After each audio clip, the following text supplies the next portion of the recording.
Hello friends, অনেক দিন বাদে চলে আসলাম আর একটা গোপালের অঙ্গরাগের ভিডিও নিয়ে। আর সত্যি বলতে গোপালের অঙ্গরাগ করতে আমার ভীষণ ভালো লাগে। এই গোপালটা আমার নয়, তবে এই অঙ্গরাগের কাজ যখন করি তখন আমার মনে হয় ভগবান নিজে আমাকে নির্বাচন করেছে তার অঙ্গরাগ করে দেওয়ার জন্য। মনটা একটা অন্যরকম আনন্দে আর শান্তিতে ভরে যায় তখন। তাই নিজের মনের মতন করে যতটা সুন্দর করে সম্ভব সাজিয়ে তোলার চেষ্টা করি।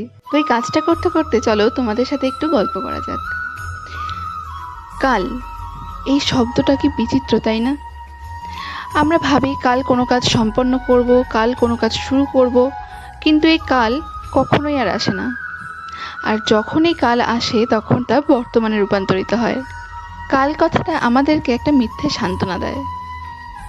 তাই আমাদের হাতে যেটা আছে সেটা হলো আজ। যা করার আজই করতে হবে। অর্থাৎ বর্তমানে আমরা যা কাজ করব তার উপরে ভিত্তি করে নির্মাণ হবে আমাদের ভবিষ্যৎ। তো কথা বলতে বলতে আমার কাজ প্রায় শেষ হয়ে গেছে।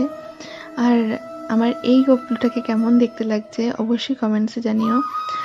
যার গোপাল সে তো অবশ্যই খুব খুশি হয়েছিল দেখে। তো তোমাদের কেমন লাগছে সেটা জানাতে একদম ভুলো না। তোমরা যদি কেউ অঙ্গরাগ করাতে চাও গোপালের, অবশ্যই আমার সাথে কন্ট্যাক্ট করতে পারো। আর যদি আমার কাজ তোমাদের ভালো লাগে তাহলে মন থেকে বলে যাও রাধে রাধে।